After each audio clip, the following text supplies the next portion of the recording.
everybody should do if you're a developer.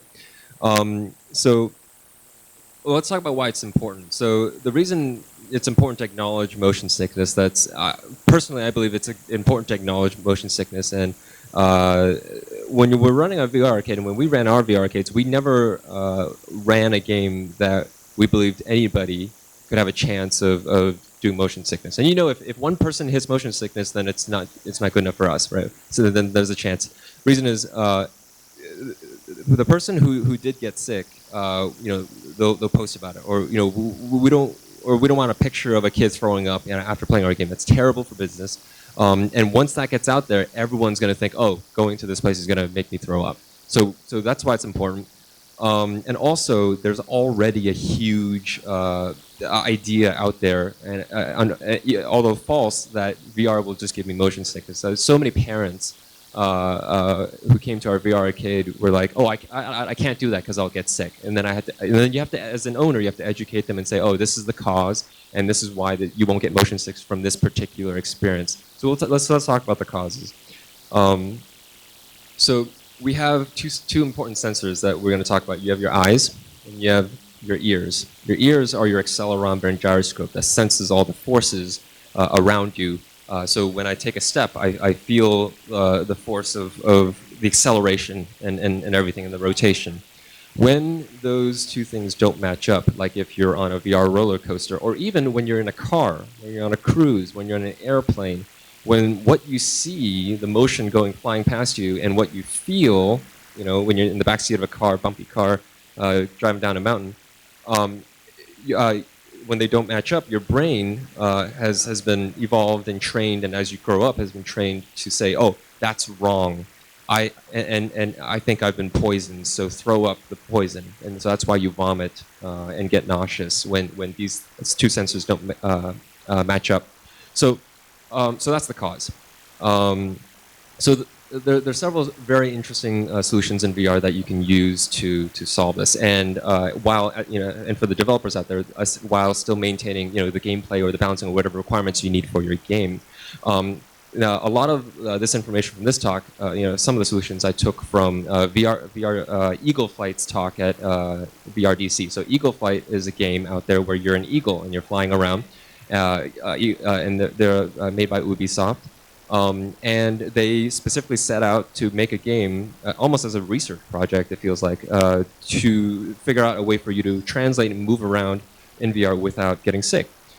Because when you're in VR and you're just, like translate movement, right? So I'm talking about specifically, when your camera's moving but you're not walking, and you see everything in between as you're translating forward or left and right. So without any techniques, that makes you sick. What they did, because you're in Eagle Flight, you are translating your camera and flying around, and you're not actually moving around. What they discovered is number one I think solution is controlling the acceleration. When acceleration is the thing that causes you to feel forces, right? So that's what your ears pick up, so what they did was they realized that if they made acceleration of the camera movement less than 0.5 meters per second squared, people didn't notice visually the acceleration, therefore their ears didn't have to feel the acceleration, therefore they didn't get motion sick. So it was as if they didn't need to feel, the brain was like, oh, I don't need to feel the acceleration, so I'm okay now. So keeping acceleration down is one of the easiest things you could do. Another game that does this very well is Skyfront VR. They're a game where you can fly around and shoot people multiplayer, everything just feels smooth, and you don't feel like you need to be feeling any kind of force on your body because they keep the acceleration very low. But at the same time, they're still able to translate the camera because their gameplay requires it for a PvP shooter. And flying around, that's their game. So I think that's really one of the number one easiest ways to solve it. Now, another very interesting solution, if the first one's not enough or if the first one doesn't work, is dynamic blinders, which is another thing that Eagle Flight uses. So basically blocking out the side of your peripheral vision so that when you're flying through things really fast and things are flashing, images are flashing by very quickly, they black it out so you can't see it in your peripheral vision. And what they found, and if you could download this now on Steam Store and try it out yourself, what they found is nobody realizes that the sides have been blacked out. And when I play it, I can tell you 100%, I was looking for the dynamic blinders. I was looking for the blacked out edges, and I couldn't find it. But you could see it clearly on the PC. So it was there. It was in the game. So, and the reason is you're so focused on what's happening, and when you're flying around, it's just really hard to notice it. So I think that's a very elegant solution. It's prevents motion sickness, and people don't realize the outside's going black. And then there's other more traditional solutions, like just don't translate the camera, just teleport. Now going into teleport a little bit, some people can't use teleport because it lets you move around too fast, right? There's several games that so then how do some games solve it? Some games solve it by forcing a delay between how often, frequently you're allowed to teleport, or after you teleport a bunch of times, you run out of teleport energy and you can't teleport anymore. But what we found that really affects the fun. It's very frustrating when you know you can teleport, but during this period of time I can't. It's like red, or I've run out of energy and I will let the bar go back up. It's a very frustrating experience. So some people that have done it very well, I think a Smashbox Arena, to control the amount of times, frequency you're able to teleport, they have you shoot out a ball from your gun, and you look at the ball travel in the air, and it follows physics, and it lands, and then the beam comes up, and then you teleport there. So then it's like, oh no, I'm not.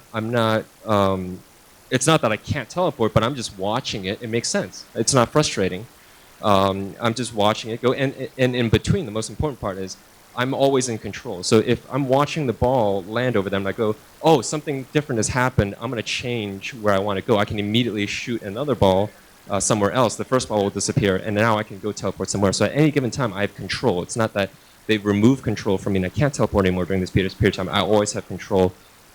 So I think that's a very elegant solution. And the other solution that we use is a teleport that lets your avatar come out of your body, and then you just so what happens exactly is you can point your teleporter, and then you go, oh, I want to go over there. So once you let go, your avatar comes out of your body, walks over there, and in between you can control your movement. You can swing your sword, you can dodge and everything. And you can see your own body, and then when it arrives, your camera teleports over there. So your camera stays here, your avatar walks over there, and then your camera teleports over there. So now the reason we like that is because we have a lot of like aesthetics that you can collect and put on your avatar. So it's important for us, for players, to be able to see their own avatar. So in that case, that's another, I have control. It's not that I'm prevented from teleporting. As the avatar is walking over, I'm watching it. I can dodge. I can swing my sword, and I can choose to go somewhere else as well. So that's sort of the full spectrum of very interesting use cases that we've seen, successful cases and problems that we've seen. So I want to open up for questions. Any questions? Yeah.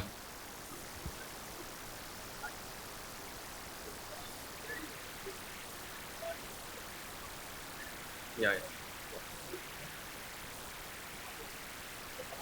Right.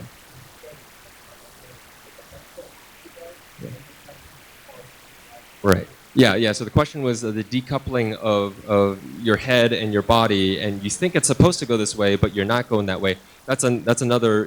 Your brain, and that's the reason. Useful information for VR arcade owners. That's the reason why kids don't get motion sickness as often as adults, because kids' brains are still learning what to expect in real life.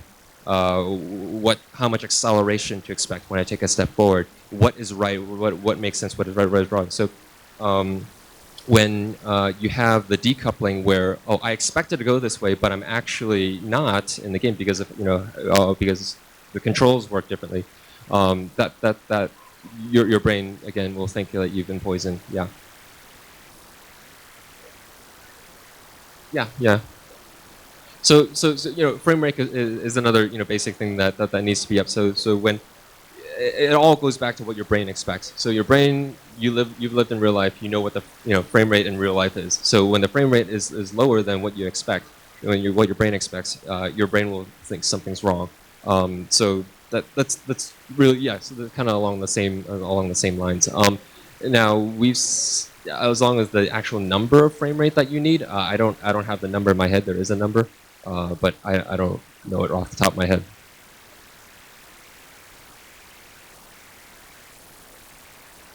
Question. Do you have any experience with games that use some level of interactivity, like Sprint Vector, where you have to grab the air to propel yourself forward, and how that mitigates motion sickness, even though you're not utilizing any kind of teleportation mechanic? Yeah. So there are games that, and that again goes back to what your brain expects. When okay, the other solution to I personally, I put fixing the acceleration and then doing the blinders, or just doing teleport at all, is as the top of the solutions. Some other solutions that you can additionally do, in addition to frame rate, in addition to making everything look real, is keeping the mind busy, keeping the brain busy. So if the brain is busy enough, it won't have time to realize that something's wrong. So what Sprint Vector does very well is it forces you to move your motions, your arm motions around, in order to move. So it helps. I don't know if it solves the problem completely, but it definitely helps in that respect, I think.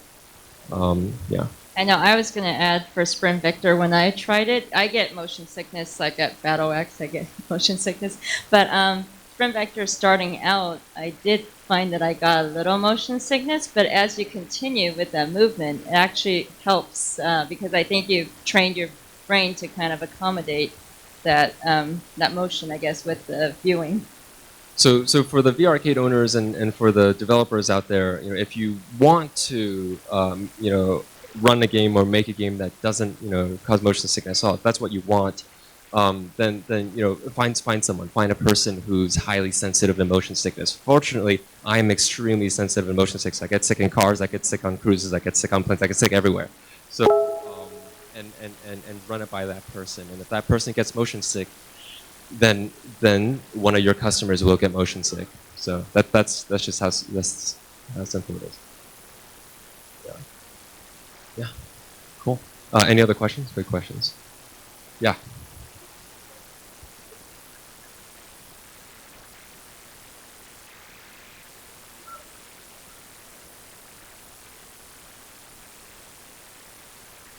Yeah. So the question if you stay longer in VR, will you be more likely to get motion sick?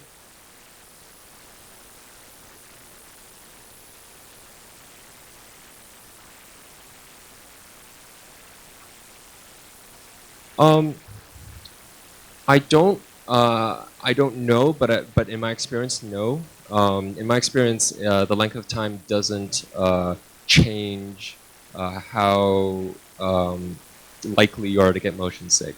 It'll be, you're gonna get motion sick when the acceleration doesn't match up. You're gonna get motion sick when there's a lot of things flashing, but things like that.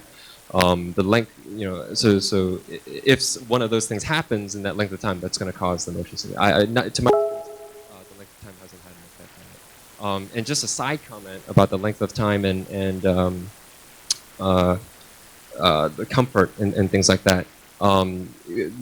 There's a lot of people think that people only want to play VR for 5 minutes or only want to play VR for 10 minutes. I don't think that's true. I think there's a lot of people who'd be willing to play VR for 4 hours, for 6 hours, if they can, and if that content is gripping enough. So one example is VR Chat. That's the game on Steam with the highest number of concurrent users, 2,000 users at a time, and no other game comes close. And people on there play for 6 hours, 8 hours at a time in VR. Now, of course, they have to go to the bathroom, they have to get a drink of water, things like that. But that content keeps them in there, and they do it, and they keep going back to play 6 hours at a time. So So I just want to share that. Yeah. VR Chat. It's free, so you could check it out. Yeah. But so that's not the only game that people are willing to play for a long time. There's this one story puzzle game that's 4 hours, and it's gripping enough that people play the whole 4 hour story. So through those examples, I've learned that no, people can comfortably play content for many hours if that content makes them want to stay in there. And I don't think, yeah, at least in my experience, I haven't felt discomfort after a long time of VR. So, but yeah. All right. So yeah, thank you everybody for coming to talk. Yeah, I appreciate it. Yeah. Thank you for the questions. Okay, next up.